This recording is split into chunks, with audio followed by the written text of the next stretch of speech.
So we're discussing tonight spirituality and alone or all one, which is a very interesting idea. And also, while we're waiting for friends to attend, we're also discussing a little bit about natural immunity and how Mary Ellen mentioned that today she and her daughter went hiking in California. And Mary Ellen, I'm assuming it was bright sunshine. It was a little bit, fog was still lifting, but then as we got to the top where we could see the whole Bay Area, like really pretty, all sunlight. Wonderful. Yes. Mary Ellen was hiking above the San Francisco Bay. Very nice, very beautiful area there. Yeah. Was it near the bridge, the Golden Gate Bridge? No, I'm about an hour south of that. So, like, if you go west of where I am, that's Redwood area. There's Big Sur, there's like beautiful areas down in there where all the redwoods are right along the coast there. Wonderful. The redwood forest, huh? They're beautiful. Up to a big part of that, redwood trees and oak trees. Wonderful. See, we're discussing natural immunity and the role of sunshine and how we all need to get out in the sun as it becomes brighter and brighter as we move into spring. And the reason for that is, well, the way modern science and medicine would explain that is that vitamin D3, Donna, isn't it? Yes. Is produced by the sun. And those effects are strengthening our immune response. Right, guys? Is that correct, how they would explain that? Mm-hmm. And how do you explain that using yin and yang, Mary Ellen? Immune response, just give you a clue, is yin or yang. That'll start you on the right path. Immune response. Okay, well, like the energy from the sun is very yin. No. Sun's energy is yang, activating. Light and heat are yang factors. Okay, so like you're yang. So if you have a yin condition going on, then the sun is going to help that. That's right. So what the sun is doing is boosting and giving a boost to your yang immune function, such as macrophage, which are specialized cells that will engulf and digest and eliminate virus, right? Donna, as a nurse, you know. Mary Ellen is a nurse, you know, too, right? So that means, okay, the yang energy boosts the vitamin D3. D3 apparently is strengthening the macrophages in the blood, immune cells, specialized immune cells. Please read up on this, guys, so you know what I'm saying, okay? It's in the book a little bit, Mary Ellen, in the book Natural Immunity, okay, that we published. Okay. And we would explain it also. These viruses, the ones that we're concerned with, are developed in very strange nocturnal creatures. And what are those strange nocturnal creatures? They never see the brightness of day.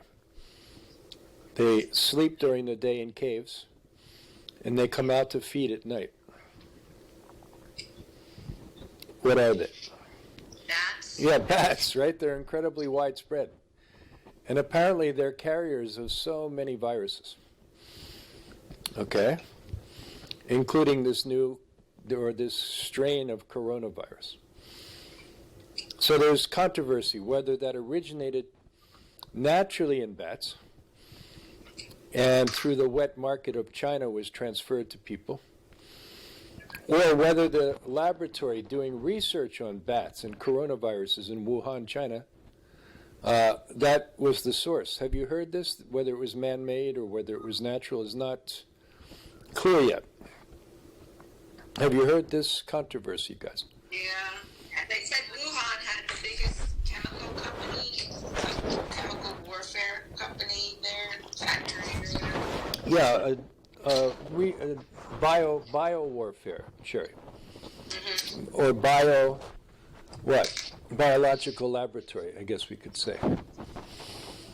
So anyway, the point is, whether that's man-made or natural, still bats are the origin. So what is it about bats, Mary Ellen? Bats obviously don't like what? The viruses they carry don't like what? Probably the sun. Yeah, they're dark creatures, right? Creatures of darkness. So that means those viruses, including various flu viruses, tend to peak late winter, early spring. Isn't it? Have you heard, like 2017, 2018 winter was a severe flu epidemic. Do you guys see? Nobody remembered because it wasn't a big news event. Just part of the usual passage of the seasons. Well, 80,000 people died. Okay? Up to 500,000 around the world died. 80,000 in the U.S. died. But again, that peak came like February, March, April, that time. As the winter, right, dark season, those viruses are most active during the dark season, and the immune system is most diminished during that dark season. And then once we start returning towards the light, that peak is the past. And then they diminish. The curve is flattened. So I looked at several of the states. I looked at Illinois and Florida as examples. And already, or at the beginning of April, already that peak of new cases was reached, and now the curve is going way down as we move into spring more and more. Not that we should disregard any public health guidelines, not at all.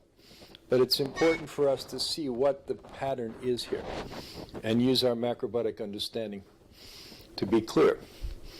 And once we understand, then we can predict what will happen as we move forward. And we are empowered by knowledge, okay? The knowledge is empowering us. All right? So that's my opening monologue. And let's hear from Sherry whether all of our friends are now here with us. Please let us know. Everybody's here. All right, guys, welcome, okay? So tonight's topic is alone or all one. And the reason that's very apropos is many of us are at home now, some of us by ourselves, some of us with friends and family, but we're not pursuing our usual active outside social schedules. Okay, everything is now more or less homebound, and many people are alone. Okay, so what I wanted to discuss with you tonight and have you experience is the fact that actually we're never alone. And actually, the word alone, if you add one L to it, it becomes all one.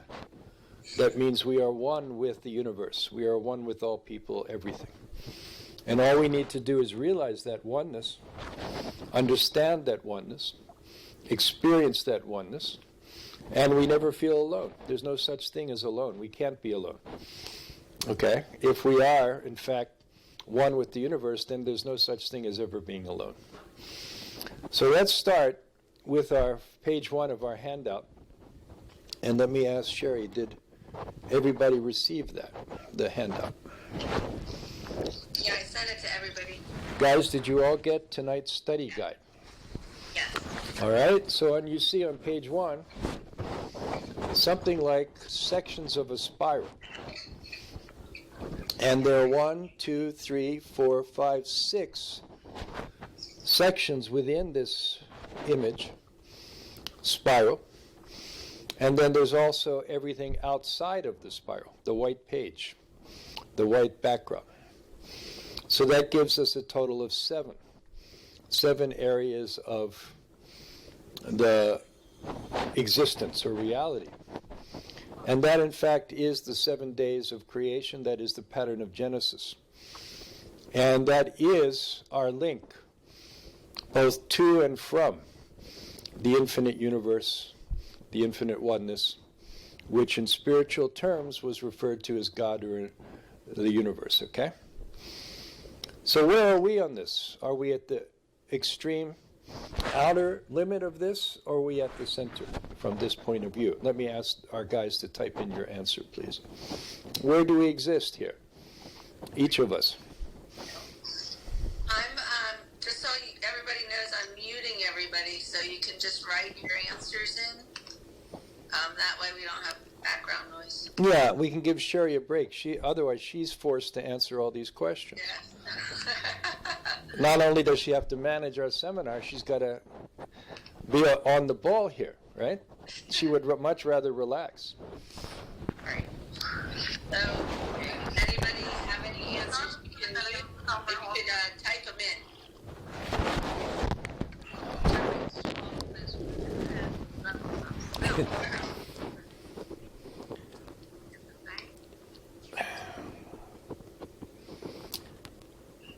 All right, shall I give the clue? Does anybody want to guess? We could be anywhere. That's great, especially at Big Sur, right, in the hot tub. Okay, we are first.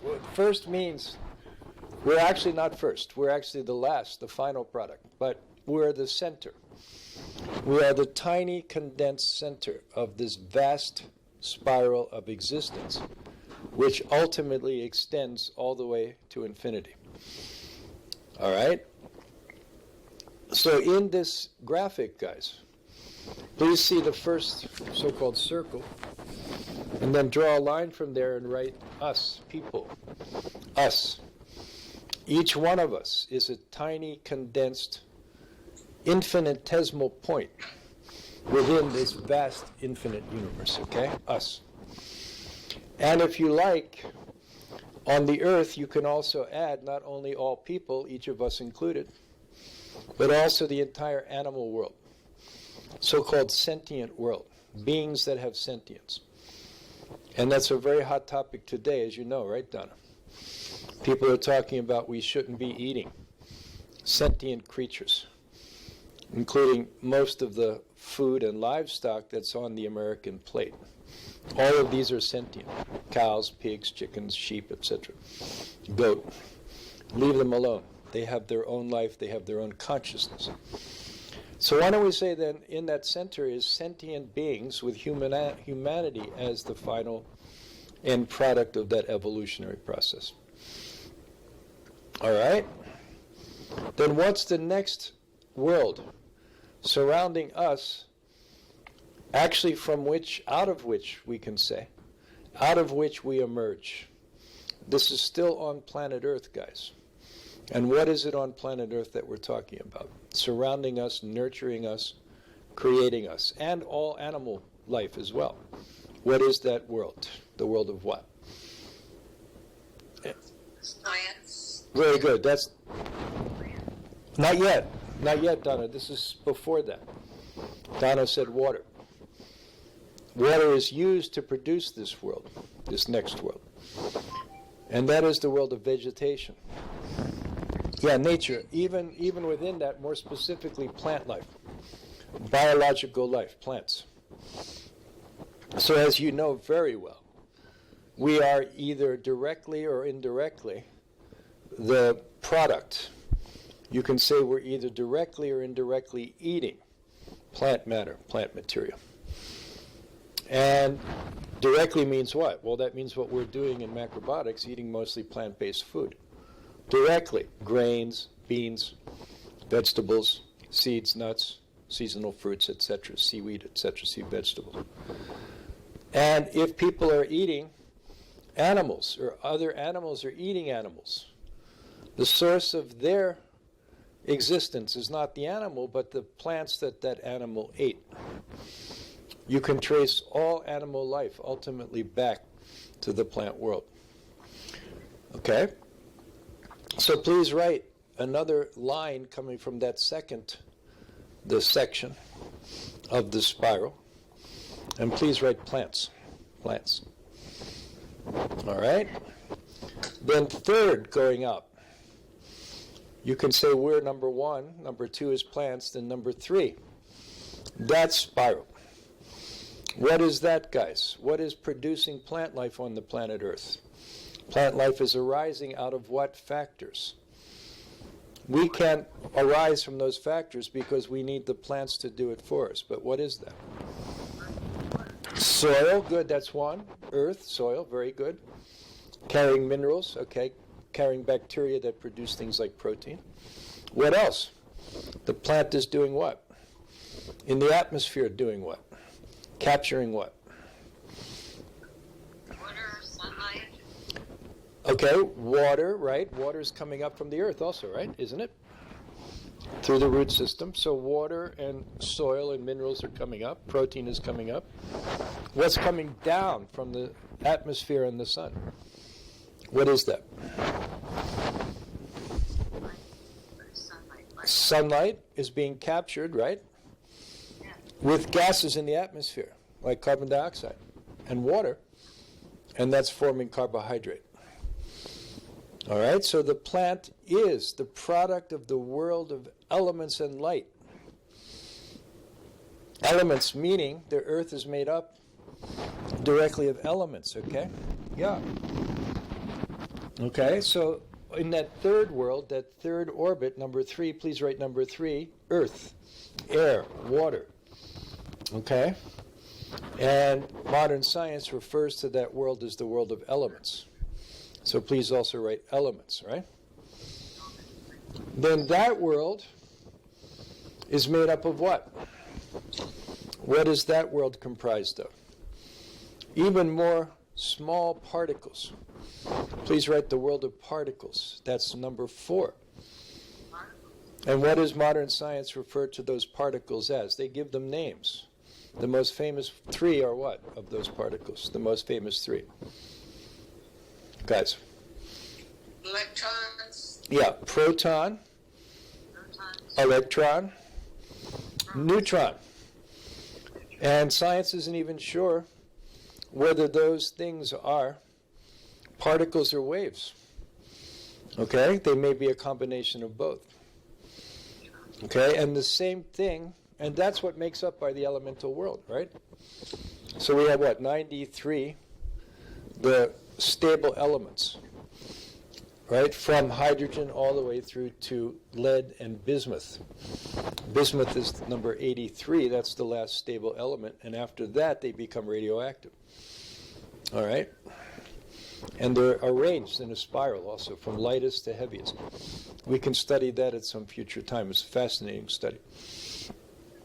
But in any case, they're all composed of these particles, wave particles, proton, electron, neutron, some plus charge like the proton, minus charge like the electron, and some with no charge, so-called neutron, neutral. All right? Then what world then is creating that world? Surrounding and producing that world is the world of what? What, guys? I gave you a hint. Already we talked a little bit about that with the plant kingdom. That's the world of what?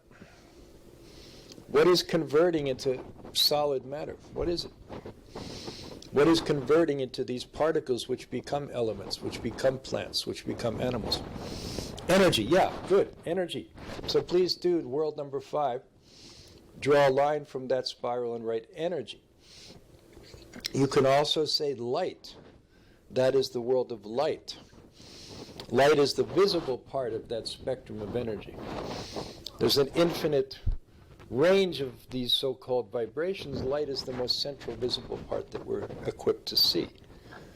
All right, so in the case of sunlight, that's a very clear example. Sunlight is being captured by plants and forming matter, so-called carbohydrate, which we use for energy. All right? So that world of light is not limited to our Earth. It exists throughout the universe. Same thing, particles exist throughout the universe. Energized particles throughout the universe, so-called plasma particles. When we talk about the world of elements, soil, earth, air, plants, and human life and animal life, this is all within our tiny Earth, okay? But not limited to just our tiny Earth. There are countless number of other tiny Earths out there in which this same process is going on, right, as we speak. Then that world of light, of waves, vibration, energy, that comes from the final orbit within this spiral, which is what? What? What is producing up and down, front and back, beginning and end, high speed, low speed, short wave, long wave? What is that? Those are all manifestations of what? What very basic formula is there for that? And you know that. In macrobiotics, that's what you study. We call that what? Polarity. Yin and yang. Opposite polarity. Polarized opposites, which create movement. So that world, yeah, very good. That world is the beginning of movement and energy. And that is practically infinite. Or I should say it's produced endlessly out of the infinite. There's no end to that world. There's no limit to that world. The dimensions of that world of yin and yang. So that brings us to the very limit of this so-called relative world. Relative world means the world that is ephemeral and changing, constantly waving, pulsing. Not constant, but ephemeral. And that brings us to the gateway to the infinite itself, that which is beyond time and space, that which is unchanging, permanent, universal, absolute. And that is the area, the white page, that exists outside of that, the spiral form. All right? So let me ask everyone, big question. Are these orbits within that spiral, are they separate or are they connected? What is their relation to each other, guys? What is it actually that we're seeing here? All right, Mary Ellen says connected. That's right. Not only are they connected, but they're constantly changing into each other and back again. So the infinite is constantly producing without fail from the beginningless beginning to the endless end, producing opposite polarity. Yin and yang is coming out from that oneness. That yin and yang are endlessly, constantly producing energy without beginning or end. Although the energy itself is ephemeral, but that production is not ephemeral, that's constant. Someone said something? Somebody raised a question I couldn't hear. No. And again, right, energy is constantly producing particles, appearing and disappearing. Particles are converging into elements constantly, and elements are also changing into each other, into energy. And elements, earth, soil, water, air, are constantly generating throughout the cosmos, the universe, plant life. And within that, condensed animals start to arise, and then eating that, and then evolution begins, and ultimately the human life appears. Okay? With the appearance, by the way, of the cereal grain. The cereal grain is the reason why we appeared on this planet. So what I want you to take away from this is we're never alone. We're connected infinitely, constantly to the universe itself. That means all other beings that exist within that universe are all sharing that same process, just like us. So when we go into meditation, as we'll try tonight, we can begin to feel that oneness, all one, not alone, but all one, with all other beings, all living beings, with the universe, with nature, with the cosmos itself. We don't feel alone at all. We feel very much connected. And therefore never alone. All right? So that'll be our endeavor, our task for this evening's study. Okay? So the first thing I wanted to practice with you is a basic meditation to gain universal perspective. In other words, see ourselves from the perspective of the whole universe and embrace everything from that perspective. And this, by the way, is also very helpful to put into perspective our immediate situation, whatever that is. So including this current world crisis that we seem to be in, we can see from the perspective of the universe, it might seem very big to us now, but from that universe's perspective, it's actually very tiny and very insignificant, actually. And that helps us to see things in their proper perspective and not be overwhelmed by the vicissitude of our day-to-day existence on this tiny earth, right? Yes, we're here, we're enjoying very much, but we're also part of this universe, and we're not completely caught up in these small, tiny things, okay? Even though to us, from this point of view, they seem big. So let's begin our preparation to do this meditation. So please take a look, if you will. Can you see this image? Do you all have this? The big circle and the small dot at the center. Do we all have? Good. So what I want everyone to do then is use that as your reference. So somehow hold that in front of you. Okay? So what we're going to do is quiet our mind and then meditate on the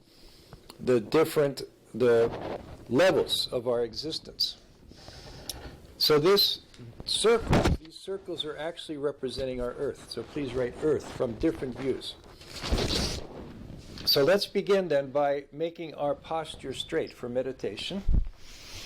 Let's sit straight, feet on the floor. Okay. And just to make sure we have good posture, and that good posture is the channel for heaven and earth, let's begin by raising our arms, stretching upward. 1, please do. And then look up. 2, Number 2. 3, look straight ahead. And then lower your arms. 4. Okay? Keeping your feet on the floor. So let's do this again. 1, arms up. 2, looking up. 3, straight ahead. 4, lowering your arms. How do you feel now? Everyone looks very straight. You look terrific. Look like you've been doing yoga for 2 hours. All right? Yoga is all about posture and breathing, isn't it, Sherry? Right? Yes. My teacher was the founder of Kripalu. I studied with him in the late 60s, in Philadelphia, by the way. Yeah, he went on to start the Kripalu. Okay? So then, from this position, let's make a complete circuit of energy between heaven and earth, left and right sides of our body. So let's put our right hand like this, left hand on top, and let's touch our thumbs and then place both of our hands in our lap. Okay? So again, the right hand at the bottom, left hand on top, and thumbs touching. All right? Right hand is the earth, left hand is heaven. And when we touch them together and touch our thumbs together, we're making a complete circuit.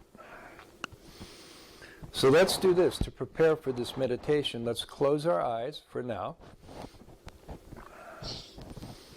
And let's make our breathing normal and quiet, quieting down.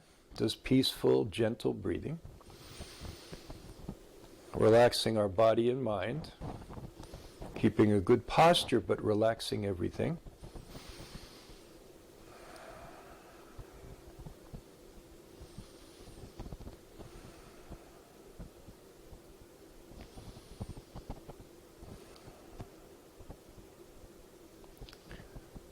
Then let's slowly breathe in, more deep breathing from our abdomen. Slowly breathing in from the abdomen and slowly out. So when you breathe in, your abdomen will expand, and when you breathe out, it will contract. So slowly in and slowly out.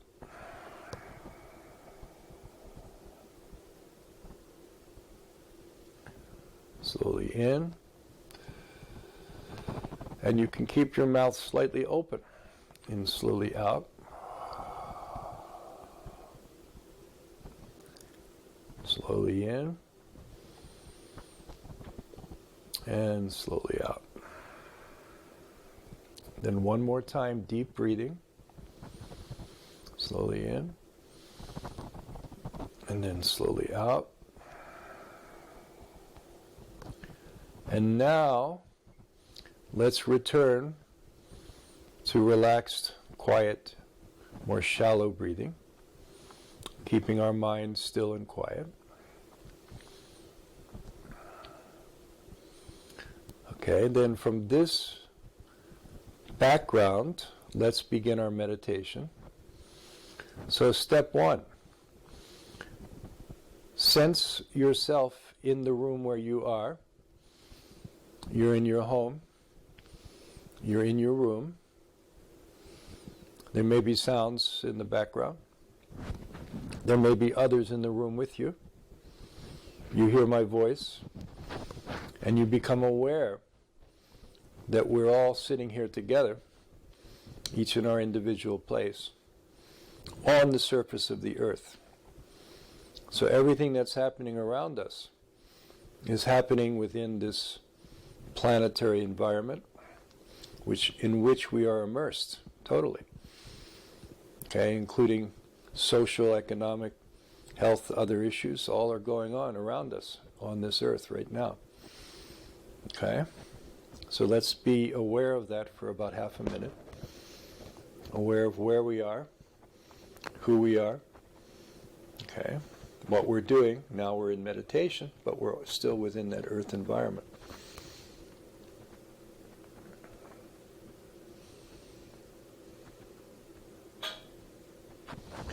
Then, if you want, please look at the screen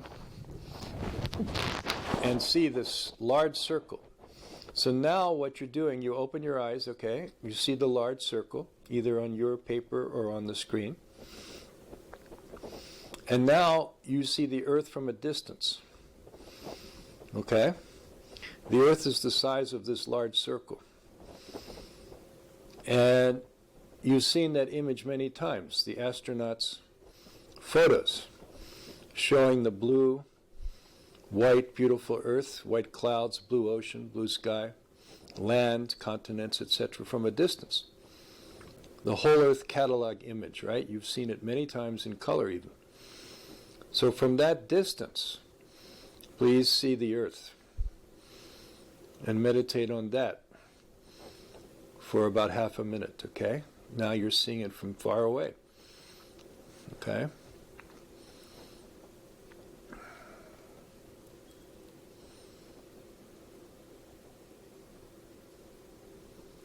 Then next, you can open your eyes now and see the tiny dot in the center. Now you're very far away from the earth. And from space, you see surrounding that tiny dot the darkness of space with many other tiny dots. The earth from that distance is actually a tiny light dot, like a star, okay, shimmering and radiating, but surrounded by many other smaller dots, which are stars which are much further away. But you see the tiny shimmering earth from a distance. You're very far out in space at this point. Okay? So please see that tiny shimmering dot. You can see how small it is, actually, compared to the vast darkness and many billions of stars that surround it.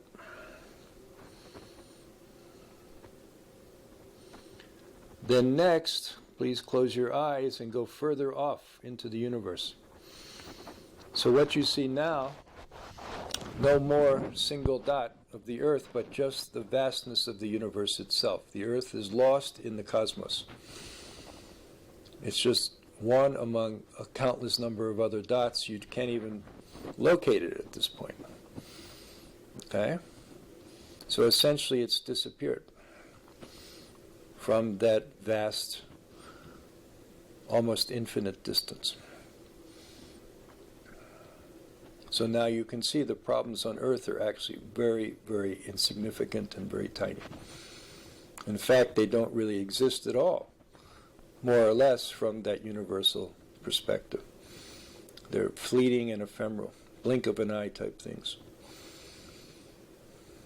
So let's enjoy that perspective for about half a minute.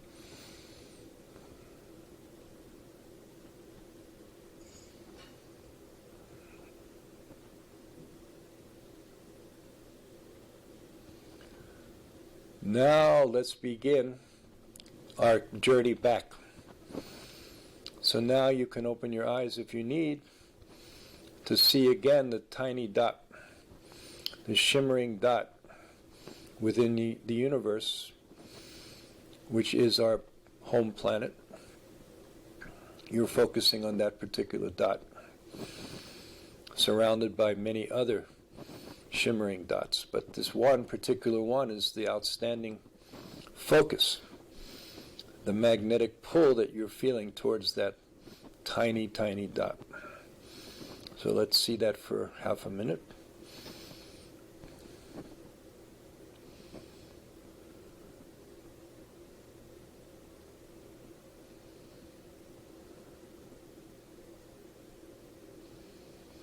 Then next, please again see the big circle, the image of the Earth from space, the one that you're familiar with. Now all of the other dots are more or less disappearing and you're just focusing on this one, big circle. You can make out some detail. You can see blue, beautiful white cloud, beautiful the continent, okay, ocean, etc. You can see that. And you feel very attracted to that. But at the same time, you see everything is connected. There's really no separation. And all things are actually one. One planet, one people, one universe, okay? All living within this natural world, sharing this world together. All one, all connected. So let's enjoy that for a minute.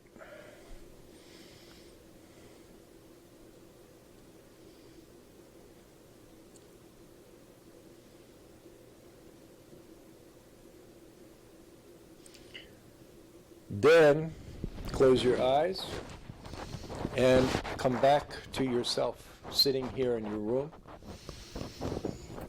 sitting in the room where you feel the warm air, you feel the cool air, you feel breeze, you hear the sounds of the house, the lights, the refrigerator, the computer, whatever, these hums are there. And you start to feel again yourself, right? The arms and legs, the senses, right? You're back here. Okay, you're back on this planet within this earth. Okay? Let's again become fully aware of that.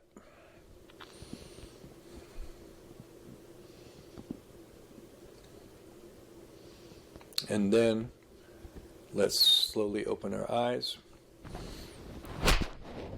and conclude our meditation. Okay, guys, good. Sherry, why don't you report first and get the dialogue started with our guys? Okay. Well, I definitely think it helps you with the stress of the virus to see it from a different perspective. Virus? What virus? And then also, to realize that we're all connected. I think that's a nice, Good. Good. understanding that you get. Very good. Let's hear from other friends. Maybe someone, if you'd like to comment, please type in your name and then she can unmute you and then we can hear your actual comment. That would be great.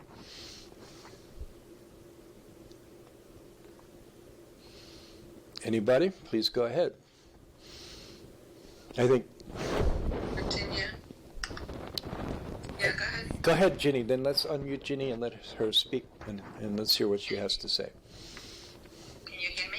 Yes. Yeah. Hi, Ginny. Hi. I mean, never before have I felt so much part of everything as we all had endured the same thing. It's really interesting how people deal with fear on different levels. And in isolation, I have my family around, and I take care of my mother, and so it's been a lot of precautions taken, but there's never been this fear of catching it or getting it, or even if I get it, there's never been a fear that my body won't handle it. But what it's done for me personally is it allowed this time has allowed me to feel more as everybody together in a situation Mm-hmm. than ever before. And it's actually relaxed my personal nervous system. I realized that the other day because I usually get pulled a lot all day long, either by family or clients. And that's what I signed up for. So I try to manage myself the best I can. But now that everybody is in a situation where you have to pull back and think of things differently, and the first time, and all of you, friends here who even teach or ambassadors of macrobiotics, for the first time, people are paying attention to their health in a different way. And so I found this camaraderie that all of a sudden I didn't feel before. And so it's been this, and I appreciate the meditation, because in the meditation I found myself going out and looking, and it's not just our area, but looking at the whole world. And we're all experiencing the same thing. Everybody has coffee in their hands because they've been made to do so. And then when you single it out into our little world, and then we look at the earth, and even within the earth where we live, the state where we live, you can pin it down to my neighborhood right here, my house right here.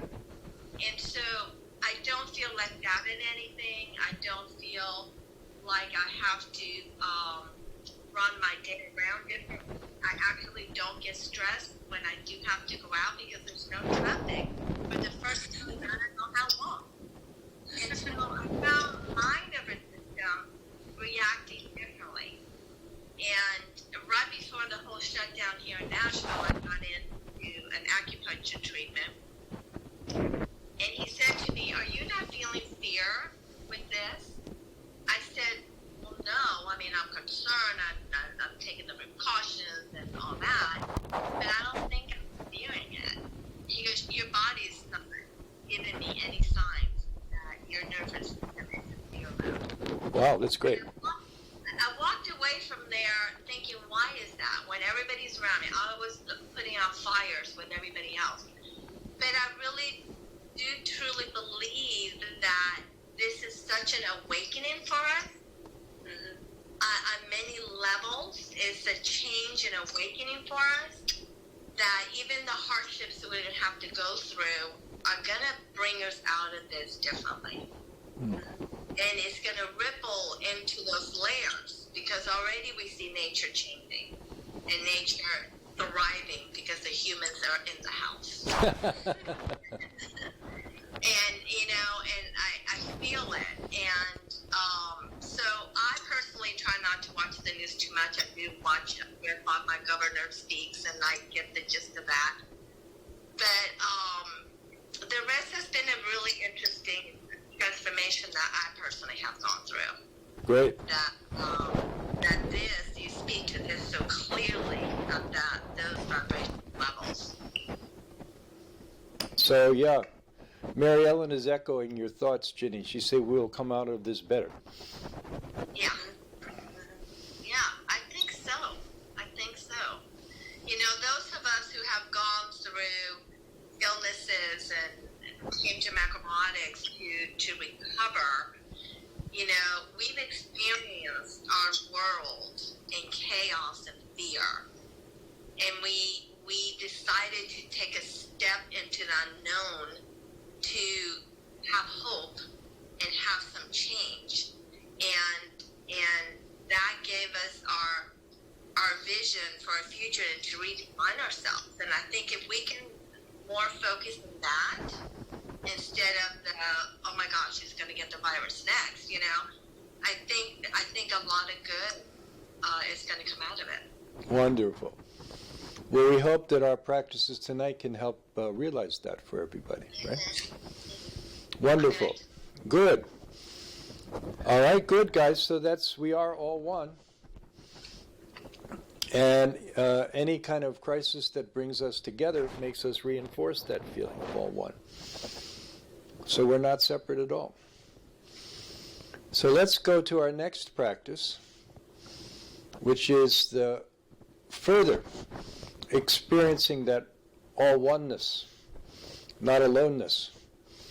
And for this practice, please see your next page, which is the spiral.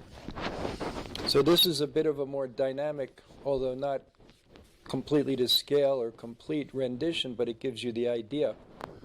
That process of universal creation is a spiral.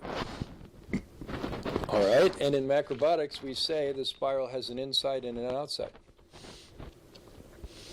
And, okay, a center and a periphery.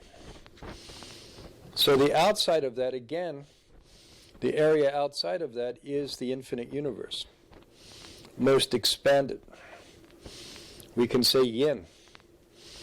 And then from that expanded infinity, this motion begins, yin and yang, right? Up and down, waving, condensing, going through the different stages that we saw, and then finally arriving at the most central contracted point, which is our individual human life.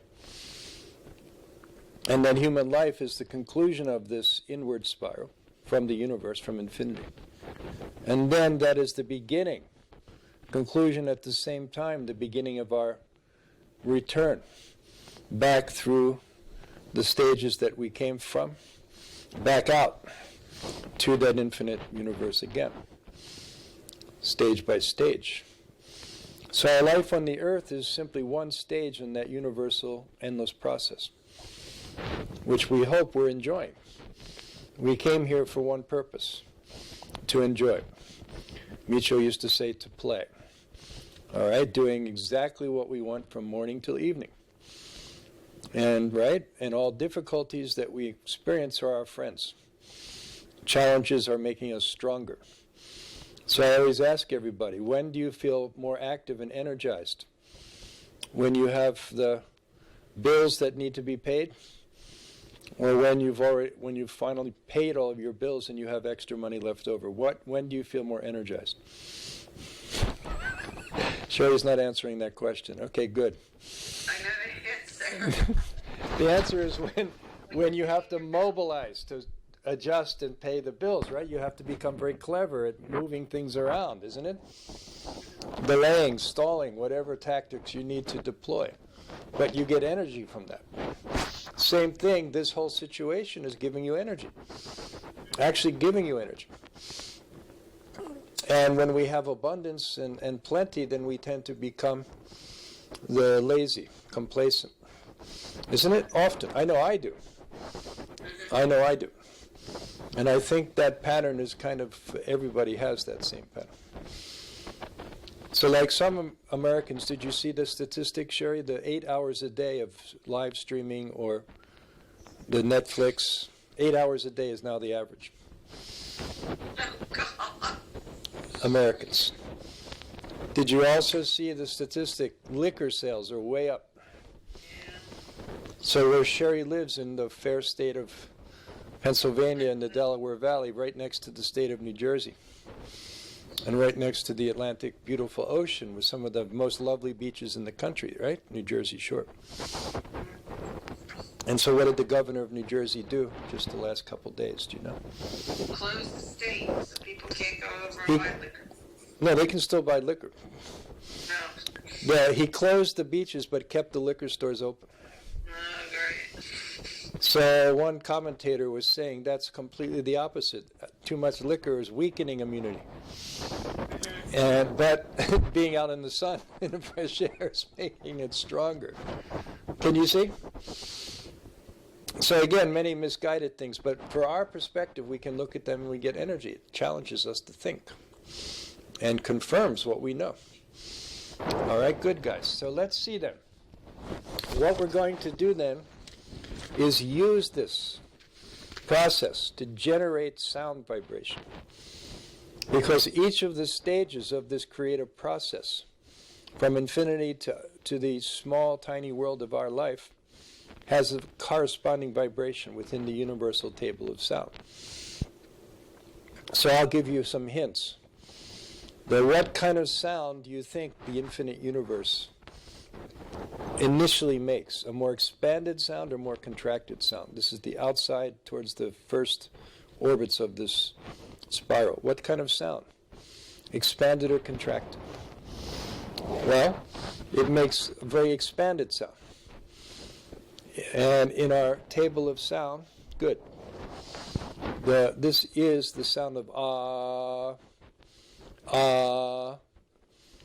Please make that sound, everybody.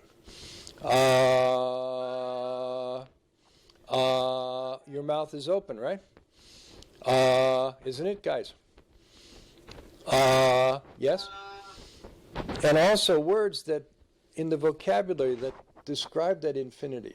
A word like God, ah, right? God. Allah, ah, Brahman, Amun, right? All of these historical words, terms that were used to denote God or infinity. Ah, all have that ah sound, right? Sure. Right? Amen. There we go. All right. Then completely the opposite from that is the very condensed inner part, where we are. So that sound has to be the opposite of the ah sound. So this sound should be very closed. Okay, so that sound is the closed sound of mm. Everybody make that. Mm. Practice it a couple times just to experience. Mm. Right? Mm. So let's contrast that.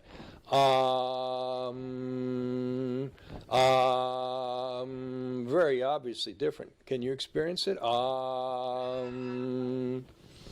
Okay? So please write again on your chart, on the spiral chart. Ah is outside of the spiral, coming in like God. And then in the very center, write the letter M. M. Okay, that is the condensed manifestation, the most condensed, out of that infinite ah-ness, okay? Ah becomes right? And then there's an in-between sound, which appears when vibration starts to appear from that infinite world, starts vibrating on its way to becoming more and more concentrated, like toward matter. And that sound is the sound ooh. So please write in the central orbit of this, middle orbit I should say, ooh. So you have ah, ooh, right guys? Aum. Let's try. Aum. Please make the complete sound together. Ready? 1, 2, 3. Aum. And as you know, that became what sound? That was condensed into what sound? Yoga friends, you know, right? Are there any yoga friends here? Do we have yoga friends? Yoga friends know. Om, right, is actually Om, condensed. Om, right, isn't it? So that's the origin of that very special, they call sacred sound. And that particular sound, not only is that the sound of the creation of the universe, Book of Genesis, by the way, is that same explanation, the very first lines of Genesis. And in ancient the Sanskrit, which came from the Himalayan yogis, they condensed it into a sound rather than a story. They condensed it into Aum. That is the story of Genesis, from God to our life here as a human being. Okay, our lives. So let's see how this affects our body. Please take a look at the next page, the next chart. So I think our friends know, macrobiotic friends, yoga friends, all friends know, we have energy centers. How many of these energy centers do we have in the body, and what are they called? These are what? These are the chakras, right? Chakra, right? And I think everyone knows we have how many of these chakras? 7. Candace said 7. Actually, we have 5. counting the entrance and exit points. Okay, the big poles, like North and South Pole, in between we have 5, but totaling 7. All right? So let me ask you, among the chakras, we have the head. These are the so-called upper chakras, right? And then we have the lower body, especially the intestine. And as you know, the head, the brain, and intestine are very connected. We know that. Okay? In macrobiotics, we've known that from day one. Traditional cultures, spiritual practices knew that from the beginning. And now modern medicine and science is finally waking up and seeing that. So do you know what kind of discoveries within modern medicine and science have alerted people to that connection? Very good. Donna says the gut-brain axis. Very good. Okay? And what is that? That is the discovery of an independent nervous system with millions of neurons existing within the lower digestive tract, especially small intestine. Independent. Okay? And regulating all of the digestive processes. Regulating also the immune function, 80% of which is located in the digestive tract. And that lower digestive tract has a direct, the communication, crosstalk it's called, between that lower tract in the intestine and also the upper central nervous system and brain. They're intimately connected. So if you read my book on Alzheimer's disease, please get Alzheimer's, the Macrobiotic Approach. And in fact, Sherry has a beautiful chapter honoring her wonderful mom, who was crystal clear throughout her life in her old age. No Alzheimer's, no dementia, because of her wonderful diet. Who cooked, Sherry? Did you cook or did Roberta cook? Yeah, I cooked. So she's so lucky with such a wonderful daughter. Debbie, who's waving, she used to cook when I'd go on the cruise and stuff. We'd hire her. Debbie who? Albany.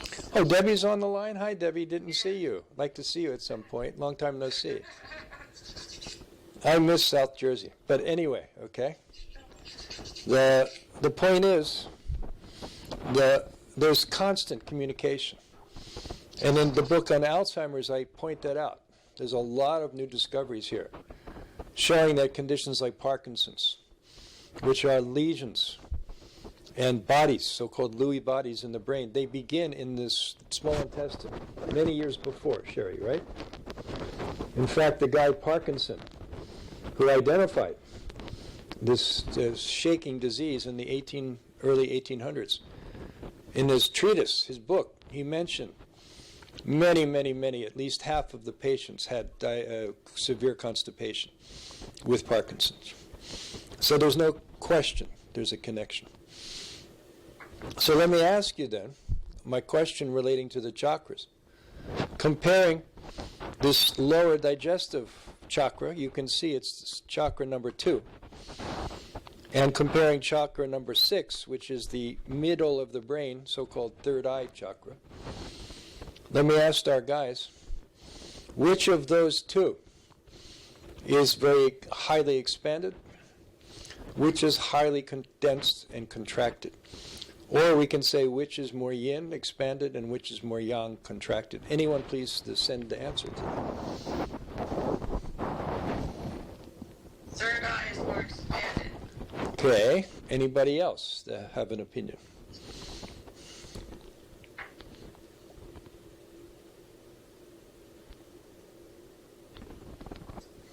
I would say the third eye is more contracted. Well, don't even think third eye. Just think brain and intestine. Yeah. The brain is solid, packed in, right? Some people say it's the most densely packed structure in the entire universe. Yeah. dense. Whereas the intestine, the small intestine itself, is 20 feet long tube. That's yin, expansive, right, guys? Don't you think?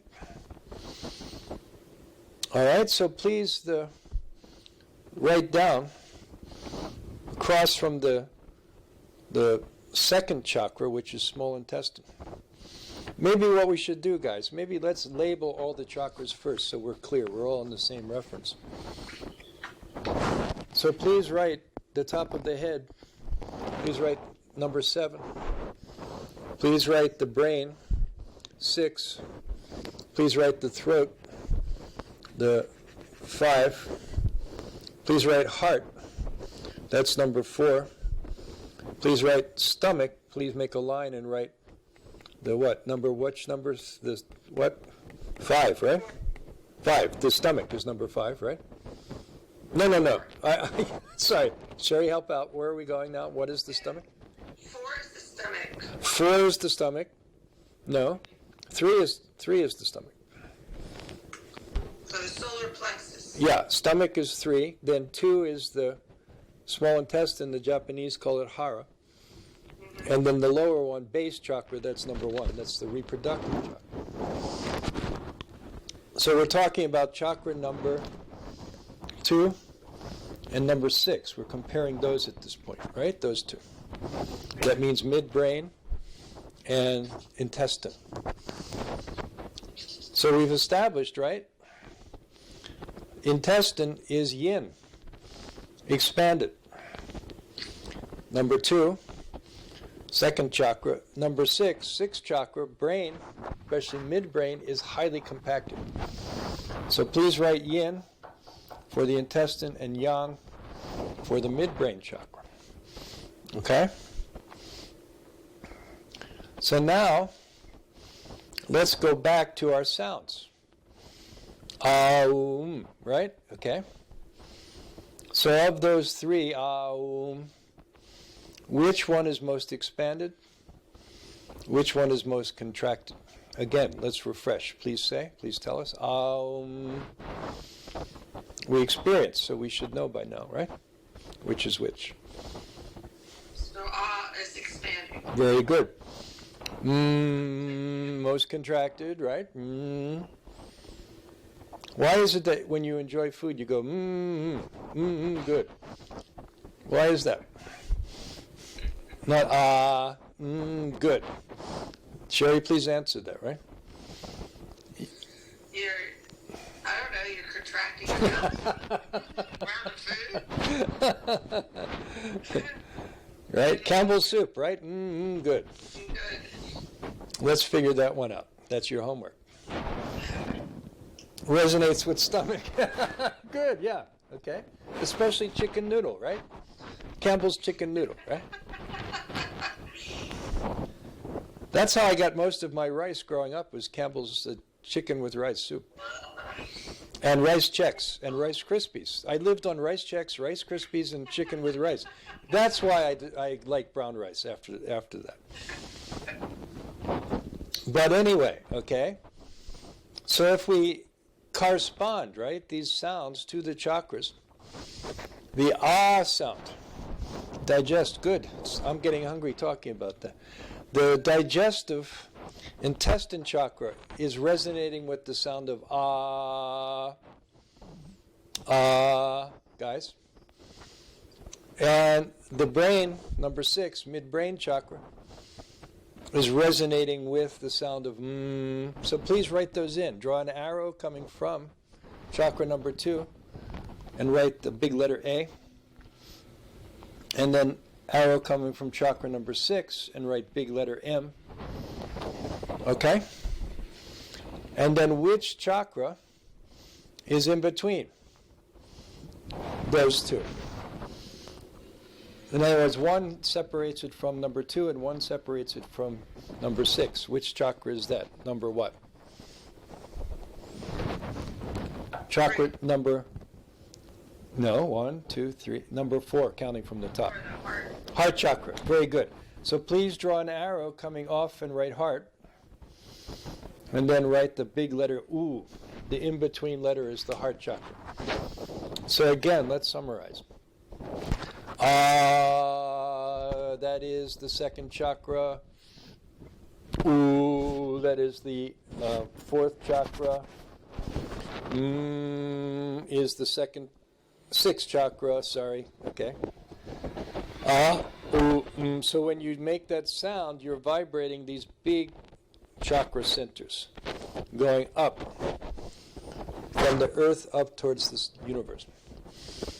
Okay? So that's why, okay, that sound is very energizing. And as you progress up the chakras, they're all getting vibration, okay? But the main focus are those three main chakras, okay? So that's why that sound was passed on from century to century to the present time.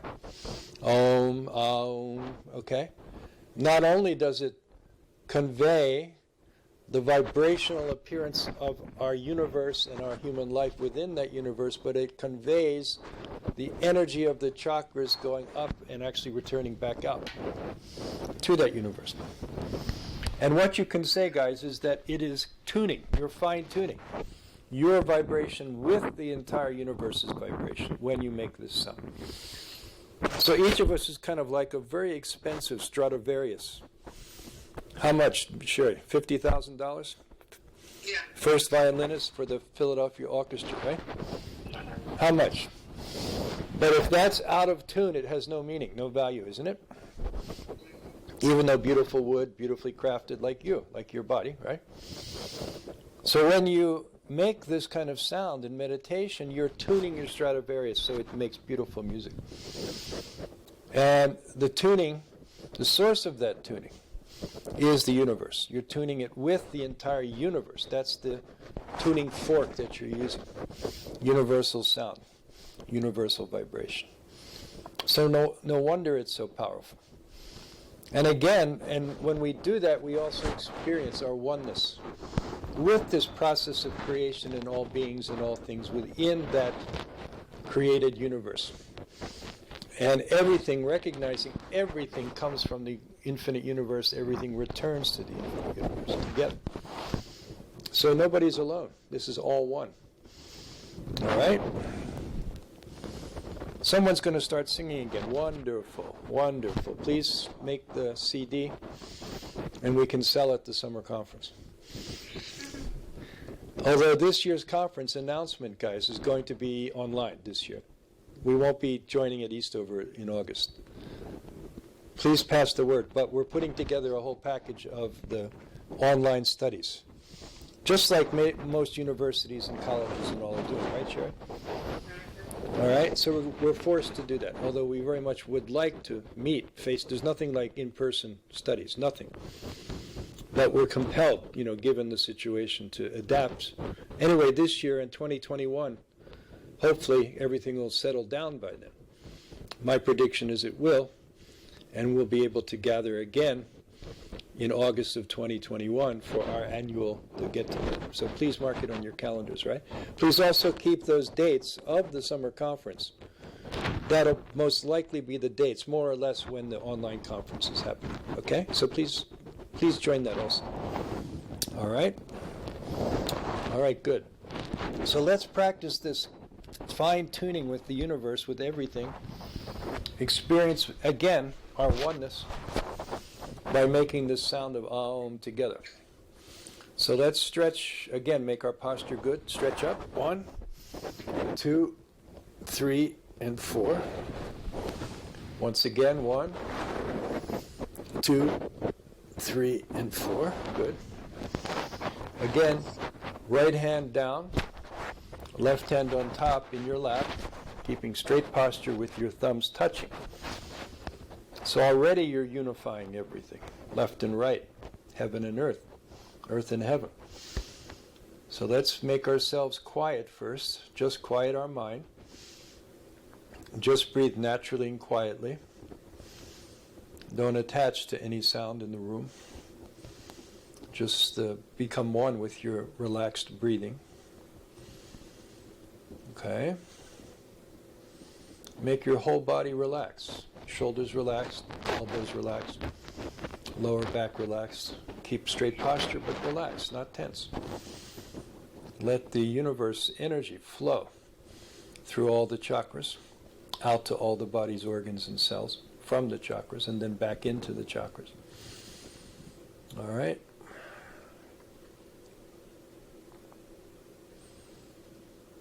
So let's just enjoy quiet meditation for a minute or so.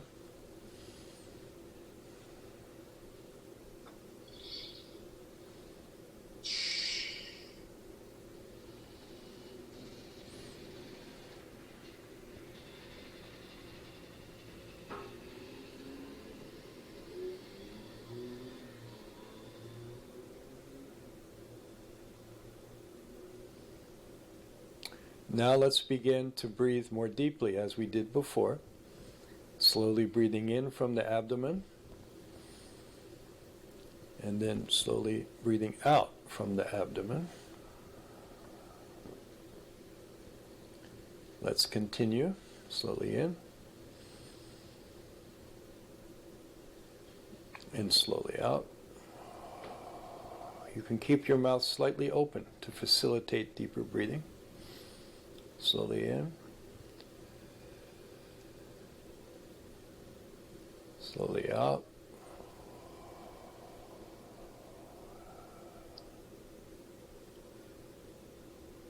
Slowly in.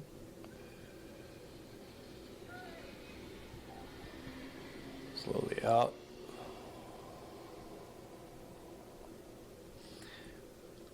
Now on the out breath, I'll make the sound of Aum. You can listen and then join in on the second time, all right? Together.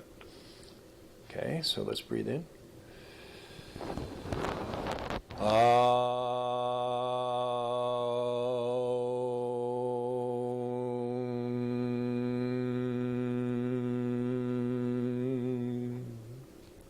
Please breathe in and join in.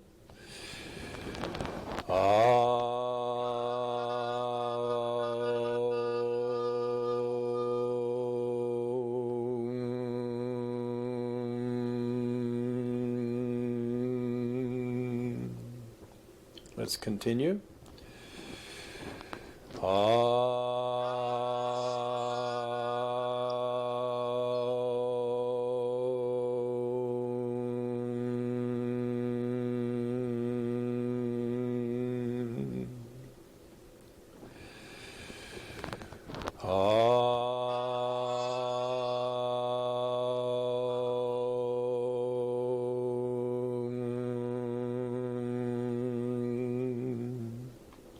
Twice more.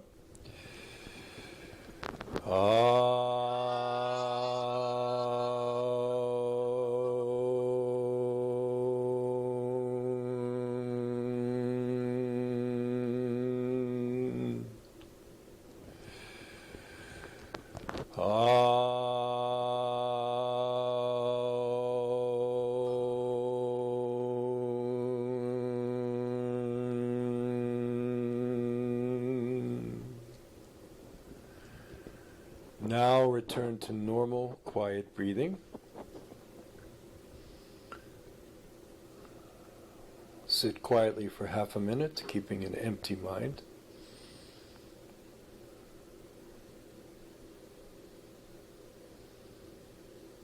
Feel your oneness with all people, all beings, all society, all nature, the earth, the sun, the moon, the sky, the stars, the universe. Feel that oneness. Feel that you are. All of that is you in your larger self. So there's no separation at all. There's no aloneness at all. Everything is all one. Then slowly open your eyes. Separate your hands and return to normal.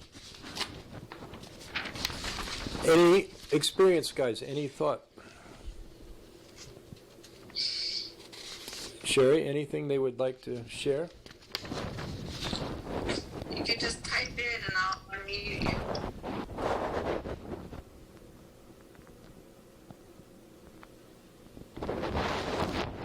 I'll share something.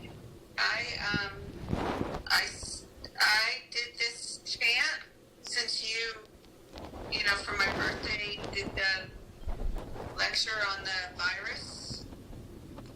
And then every morning I have like 48 prayer beads. So I did this, the next chant we're going to do that like 40 times in the morning.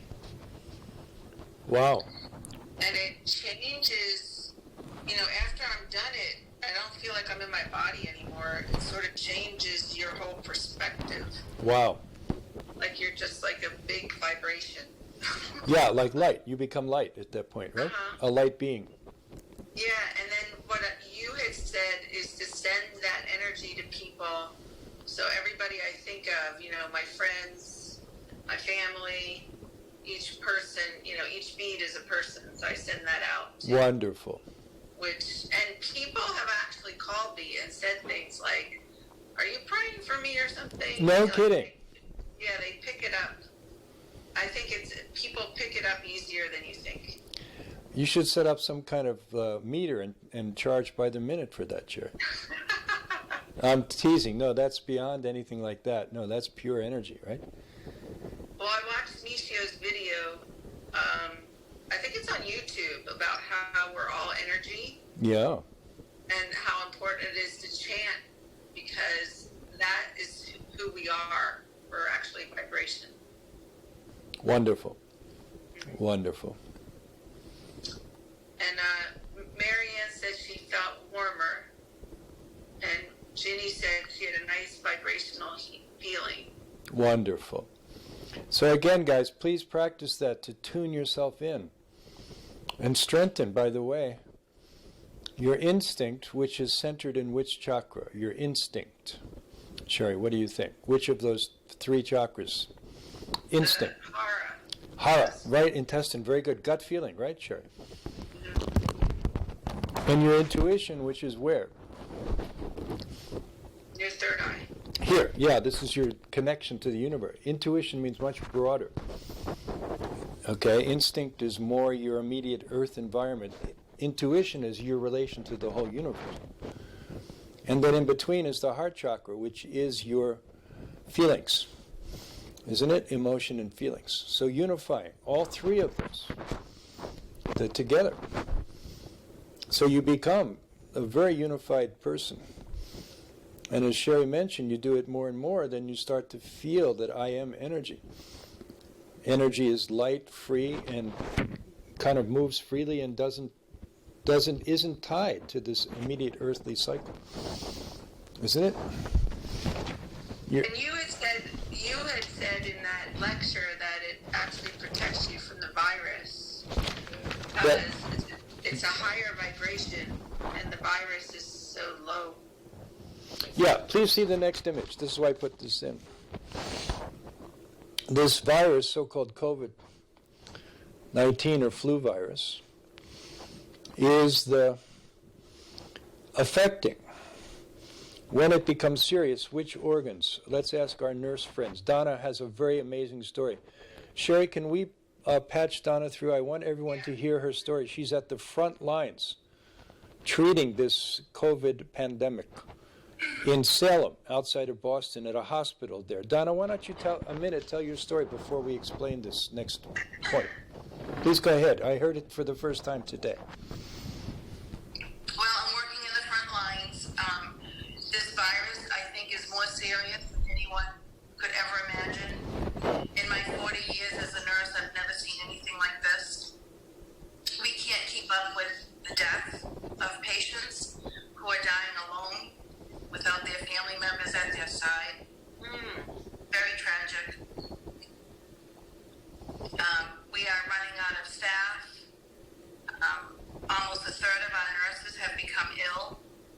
People are experiencing post-traumatic stress disorder from this because it's like living in a mashing net. Yeah. It's very serious. Yeah. So let's all send Donna our prayers and healing by protective energies, okay? Make sure she's okay. I think among our group, she's at the most front line. Mary Ellen, are you in the same situation? I know Donna's a nurse and she's been more or less drafted. No, okay, Mary Ellen's not. So Donna's our frontline person, so let's send all of our healing energy to her. All right, to her. And this image of the lung and large intestine, the reason I put that in, can everybody see that? Is because the main serious symptoms of the virus are in the digestive tract. Diarrhea, right, is a main presenting symptom. I don't know about here, but it was in China, in Wuhan. Donna, is the same for the serious people? I have not seen any diarrhea. Okay. Fortunately. They said like 49% in Wuhan. And then the rest is respiratory, right? Lung. Yeah. And so what is it, like a pneumonia type reaction, right? The condition changes very quickly. You may be fine with a good oxygen level, and within 15 minutes you could be a cardiac arrest. It's very fast. Wow. All right. Some are having cough too, right? Like pneumonia type symptoms, right? Yes. Mm-hmm. So I think we all know, all students of macrobiotics, lung and large intestine, that is fundamental to our study of macrobiotic medicine and oriental medicine, right, guys? You know the 5 transformations, right? You know, you memorized the chart, right? Micho put up, the yellow emperor put up, before Micho, actually, about 2,500 years before. So hats off. Let's have a shout out to the yellow emperor. And, okay, lung and large intestine is among the 5 pairs. Tree, fire, soil, metal, water. Okay, and tree and fire are the more yin transformations. For example, spring to summer. Late summer, autumn, these are the yang transformations. That means soil and metal. And then in between is the floating stage called water, something like wintertime.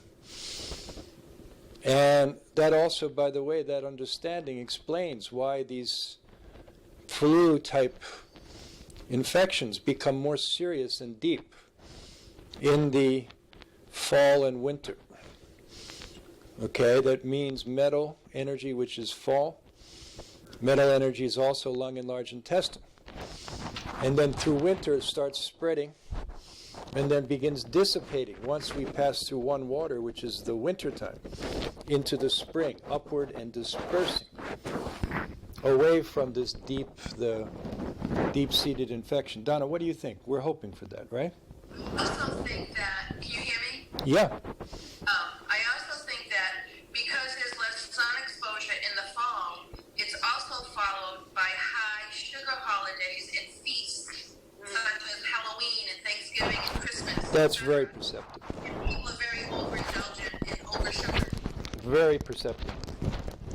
Yeah, sugar is weakening the immune response. So when the final cytokine response kicks in, it goes into overdrive and attacks the body. It's the person's immune system which is doing this immune storm, which destroys the lung and the heart suddenly, right?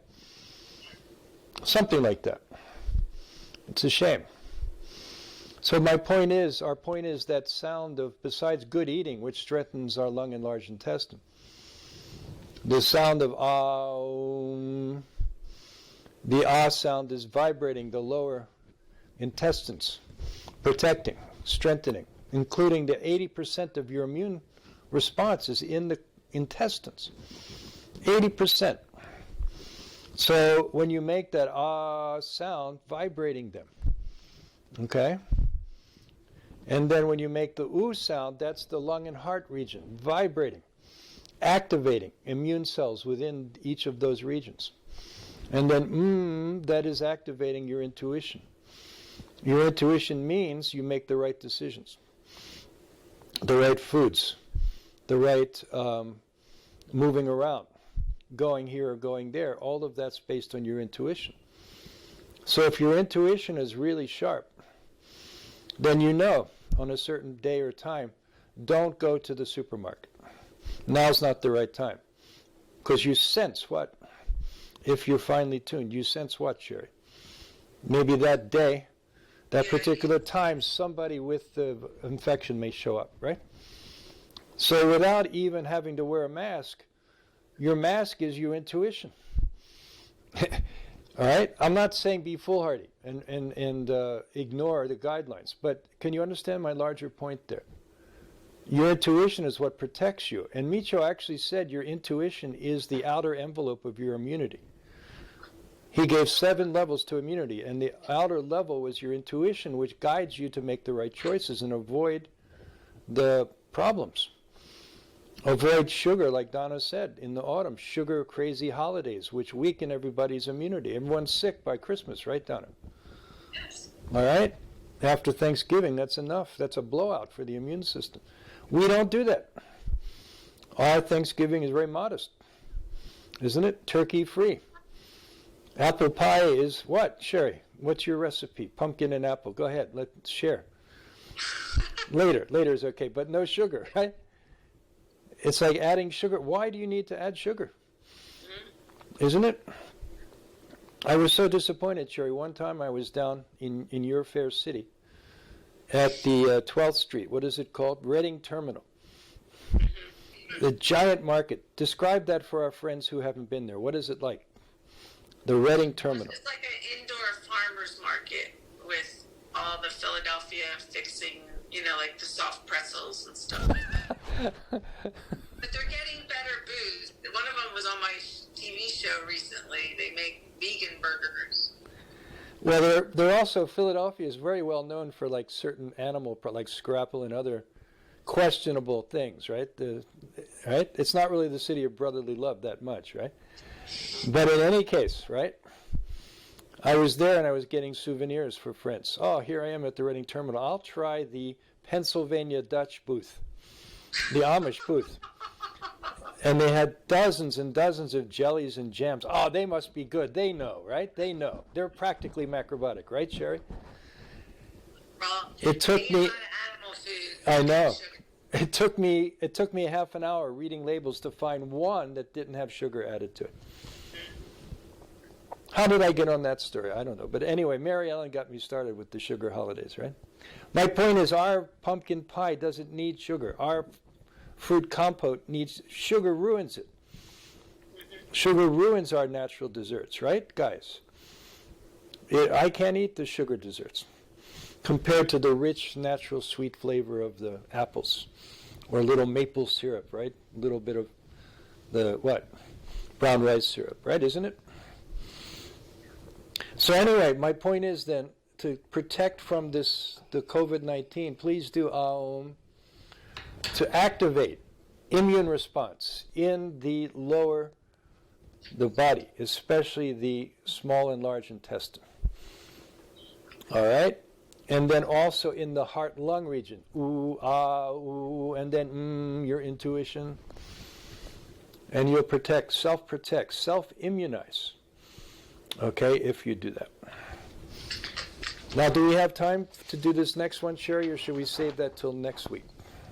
Let's save it till next week because we always sign off around 9. All right. So, guys, that's our introduction.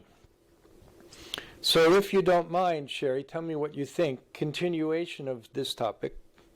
Conclusion. And then I'd like to introduce 9-Star Key a little bit, if I could. I'm just working on, I don't know if you remember the book, 1990, Micho's 9-Star Key. Right. I'm updating it. I'm going to publish it. We're going to publish it by his birthday.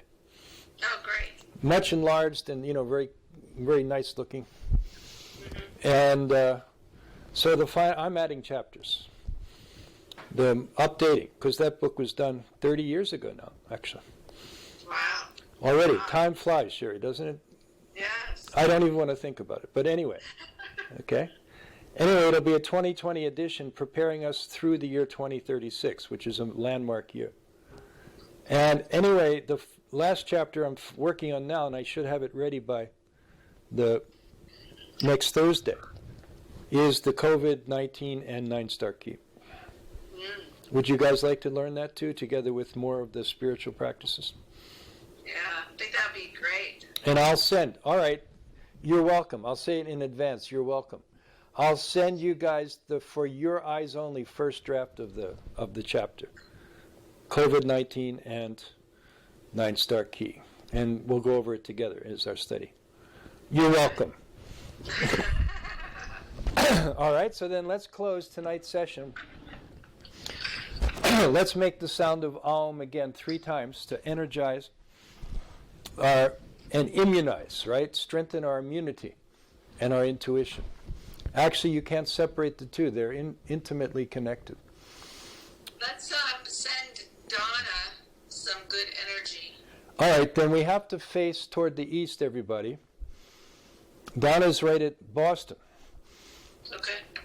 So, Sherry, you have to face northeast. I face due east. Debbie, Albany's. If you face due east, you'll be in Atlantic City, which is great. We should be there. Getting and breathing in the iodine and salt, immunizing. But we don't want that. You want to face a little more towards the north, toward Boston. Mary Ellen should face the east, right? Where is everybody else, Sherry? Anybody from Cape Town or South Africa? No? Nobody? Ginny can go north. Nashville, yeah, northeast, yeah. Northeast. Yeah. Marion can go north. Yeah. There's Debbie. Oh my gosh. Looks like a celebrity visit. We're visiting a celebrity's the fancy place there. Marianne house. All right, guys. So face the appropriate direction, and I'll guide you in what to do. So since we're going to project energy, let's put our hands together in this position, prayer position, because we're going to extend our palms forward towards the Dana. All right.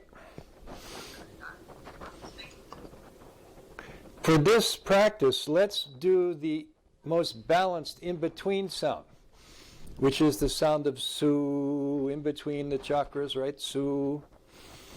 So let's do this. Let's make our posture straight again. Sit straight.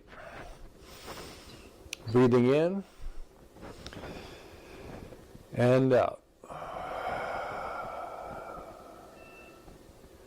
Breathing in and out. Breathing in and out. Now let's make the sound Su. Breathe in. Su.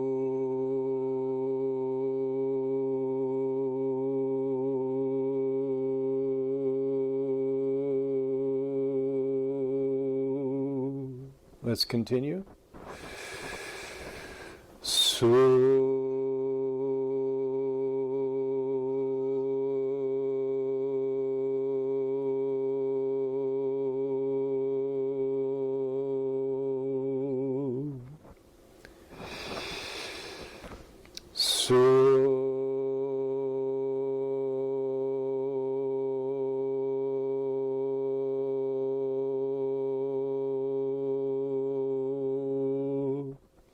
Once more.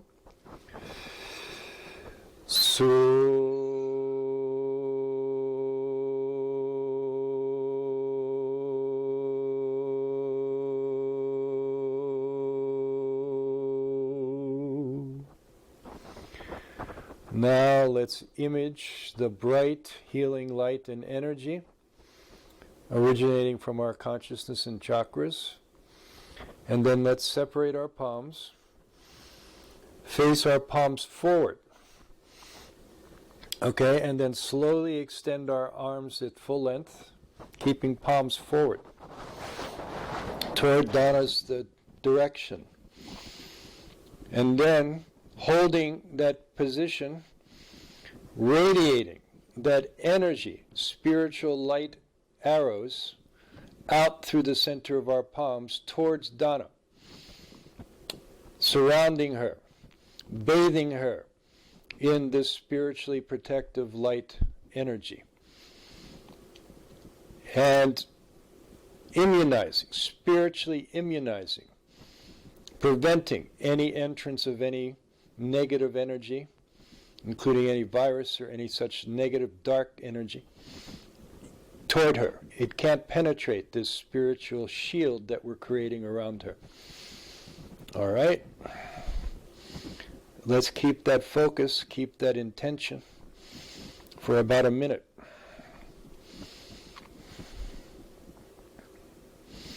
You may start to feel your palms tingle.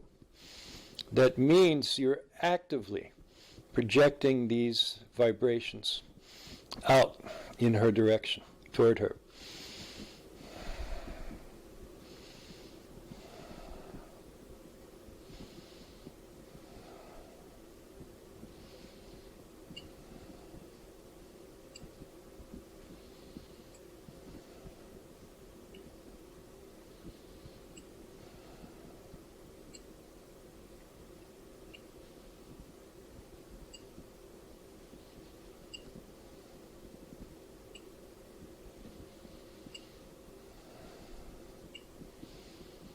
Donna, you just received this energy, okay?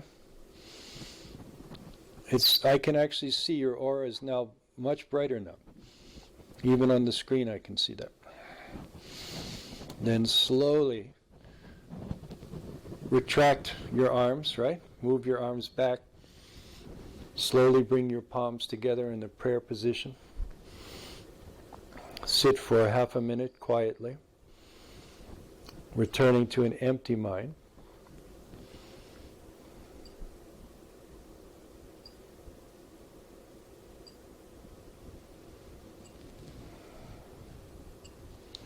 Very good. Then slowly separate your palms and return to normal. Thank you all very much. That was wonderful. Thank you all very much. All right, Donna, your aura is already glowing now. Yes, my left hand is tingling. All right, so you've been received our signals then, right? Our protection. Thank you. Great, guys. Thank you all very much. This was really amazing tonight. Sherry, let's thank Sherry for all of her hard effort, work in putting all this together. Don't forget teawithsherry.com. Please go and enjoy. And please, everyone, be safe and be well. Keep practicing to make your energy, your intuition, your immunity strong and vibrating, protecting you under any situation. And we'll learn more next week, even more refined practices, special practices for doing that. So everybody stay safe. Okay, have a good weekend, and then we'll see you the next Thursday night. Thank you so much. See you. Bye. Okay, bye-bye.